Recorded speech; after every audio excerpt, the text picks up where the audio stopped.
This is a story that starts in the middle of nowhere. If you only know the famous part, the voice from the flames, you might miss the weight of it. The why of it happening here to this man.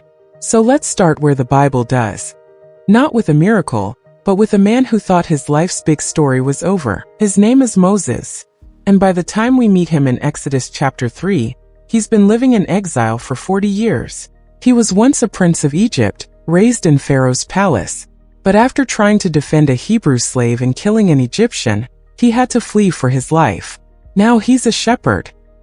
He tends his father-in-law's flocks in the desert of Midian. It's a quiet, lonely, and brutally ordinary life. Think about that shift. From the center of the world's greatest empire, to the absolute fringe. From a name everyone knew, to a face no one remembers. His daily routine is dust, and thirst, and watching sheep. Day after day. Year after year, the grand dreams of his youth? Gone. The passion to rescue his people? Buried under decades of routine. He is, by every outward measure, a forgotten man in a forgotten place, and that is the exact setting God chooses. Not a palace. Not a temple. A barren hillside called Horeb, the mountain of God. The text says Moses led the flock to the far side of the wilderness. The back of beyond. The place you go when you've run out of places to be. Why does this matter?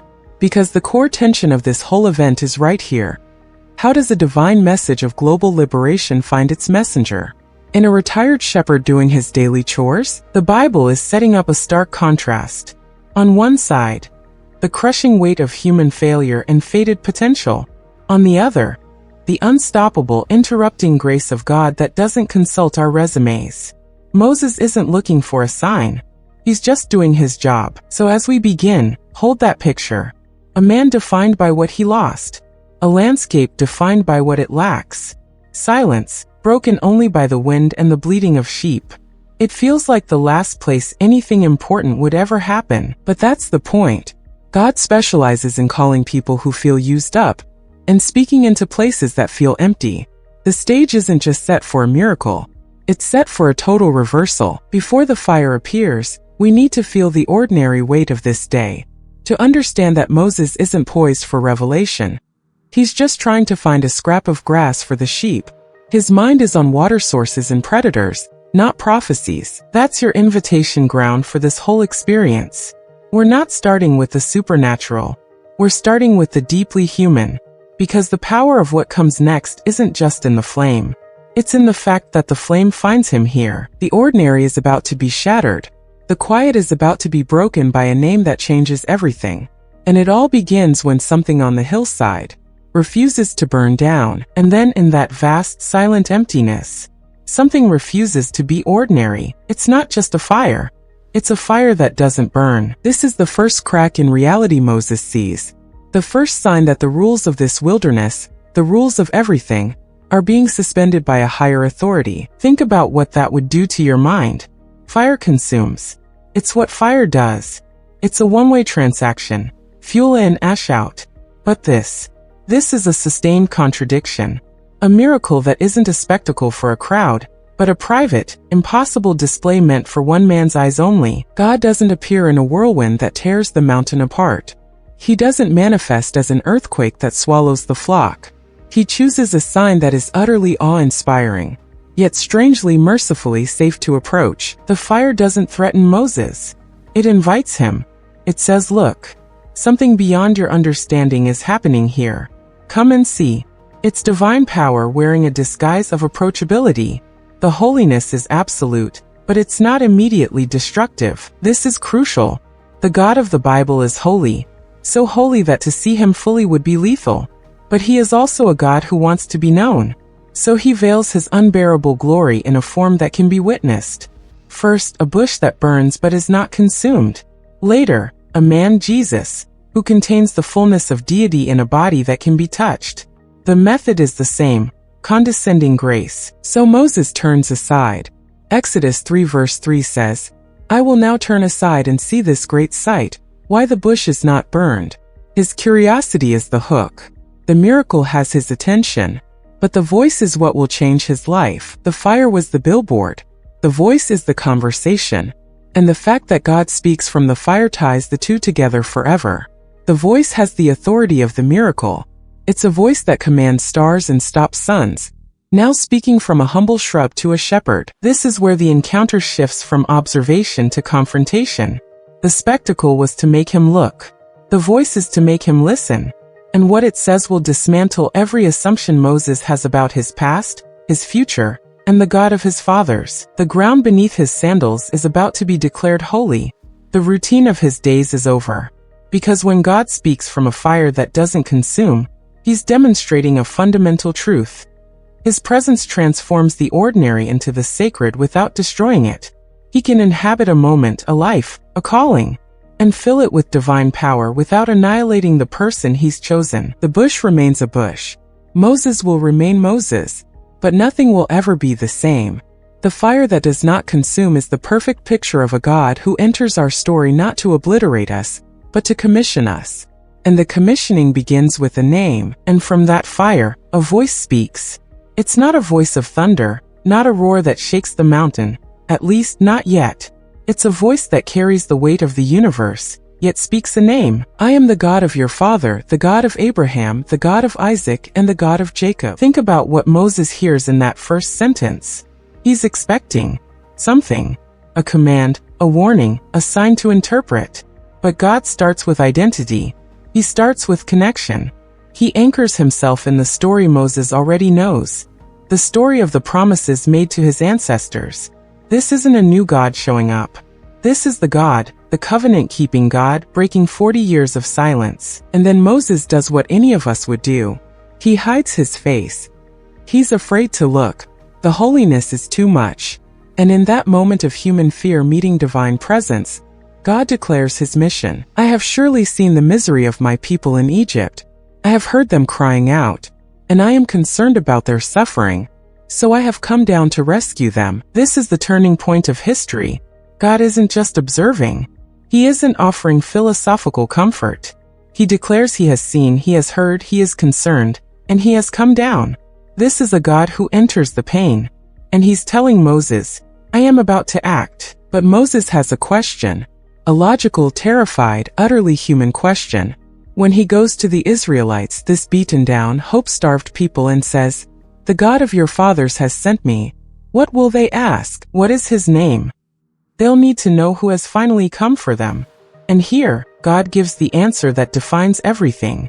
The name that is less a label and more a reality. I am who I am. Say this to the people. I am has sent me to you. It's not a name like Thor or Zeus, tied to a domain like thunder or the sky. This name is a claim of absolute, independent, eternal existence. God is saying, I am the one who simply is. Before Abraham was, I am. After empires fall, I am. In your slavery, I am. In your freedom, I am. It's a name of presence. Not I was or I will be, but I am right here, right now, in this moment of your crisis, in this desert, at this bush. The eternal God personalizes himself into the present tense of human suffering, and with that name comes the commission. The I am is sending Moses. The self-sufficient, eternal God is choosing to work through a hesitant shepherd with a murder in his past and a stutter in his speech. The bush that burns but is not consumed meets the man who will be filled with divine purpose, but not obliterated by it. This is the core of the encounter. The voice from the fire names itself, and in doing so, it renames Moses. He came up the mountain as a shepherd in exile. He will walk down as the deliverer of a nation, carrying the name I am as his only authority. But standing there with the holy ground still burning beneath his sandals and that unimaginable name ringing in his ears, the first thing Moses feels isn't courage. It's a wave of overwhelming doubt. So Moses does what any of us would do. He starts asking questions. His first question is the most human one of all. Who am I? Think about it. He's just been told he's standing on holy ground, talking to the God of his ancestors, who has a name beyond all names. And the first thing that comes out is, but me? It's not false humility. It's the gut check of someone who knows his own resume. Fugitive, murderer, shepherd for his father-in-law, the last person you'd send to negotiate with the most powerful king on earth. And God's answer isn't a pep talk. He doesn't list Moses' hidden strengths. He gives a promise. I will be with you. The authority isn't in Moses' identity. It's in the presence that goes with him. But Moses isn't done. Okay, he says, suppose I go. What do I tell them? Who sent me? He's asking for the message. And God gives him the ultimate name tag. Tell them I am has sent me to you. It's the answer to everything. Their God hasn't forgotten. He is. His existence is his authority, yet the doubt persists. A third objection. What if they don't believe me? What if they say, the Lord didn't appear to you? This is where God moves from promises to proof. He asks, what is that in your hand? A staff, Moses says. Just a shepherd's tool. The most ordinary thing in the world. Throw it on the ground. Moses obeys. And the staff becomes a serpent. It's a sign of transformed authority. The tool of his old life becomes an instrument of divine power, something that commands awe and fear. Now reach out your hand and take it by the tail. That's the scary part. But when he does, it becomes a staff again. Then a second, more intimate sign. Put your hand inside your cloak. He does, and when he pulls it out, it's white with leprosy. Put it back in. He does, and it comes out clean, restored. These aren't party tricks. They are tangible assurances. God is saying, I will take what is ordinary, what is broken, and I will wield it for my purpose. I will restore what is diseased. But even with a staff that turns into a snake and a hand that heals, Moses has one last plea. Pardon your servant, Lord.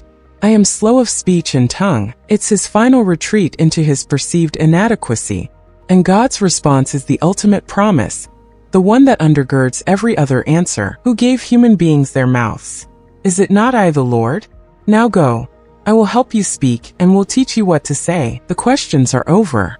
The dialogue of doubt has been met, not with condemnation, but with concrete signs and the unwavering promise of presence. He came up the mountain full of, who am I? He will walk down knowing I am is with him. And that changes everything. So Moses turns.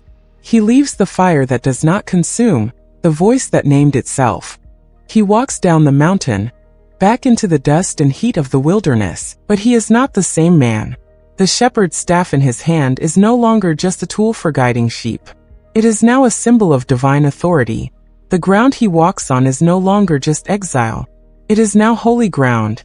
And he carries that holiness with him. Exodus tells us he went back to Jethro, got permission, gathered his family, and set out for Egypt. The mission had begun. But the real transformation wasn't the journey to Pharaoh's court. It was what happened on that mountain. God didn't just give Moses a task list. He rewired his identity. Who am I? Was answered with, I will be with you. What shall I say? Was answered with, I am has sent me. Every inadequacy was met with a greater sufficiency. That's the pattern. And it didn't end with Moses. This is where the story echoes into our lives. Because the God who spoke from a bush is the same God who speaks today. He still interrupts ordinary routines. He still calls people who feel completely unqualified. And he still meets our but what if? With his own, I will be. Your wilderness might look different. It's not sand and sheep. It might be a quiet house, a stressful job, a season of waiting, a personal struggle that feels endless. The feeling of being stuck, forgotten, or far from purpose. That's the shared terrain, and into that God speaks. Not always with audible fire, but with the same compelling clarity. A nudge you can't shake. A scripture that lands with impossible weight. A door that opens or closes in a way that feels directed. A call to forgive, to serve, to create, to speak up, to step out. And our first response is almost always Moses' response. Who am I? We list our flaws, our past, our lack of credentials. We point to our own empty hands. But the promise of the burning bush is that God's call is never based on your resume. It's based on his presence. He doesn't call the equipped. He equips the called. Your sufficiency for the mission ahead doesn't come from a sudden infusion of talent or confidence. It comes from the name he gave Moses. I am. It means he is the constant, the self-existent one, the ground of all being. When you feel unstable, he is your foundation. When you feel unseen, he is your witness. When you don't have the words, he is your voice. When the path is dark, he is the fire that guides but does not destroy. Carrying I am into your wilderness doesn't mean you suddenly have all the answers. It means you know the one who does.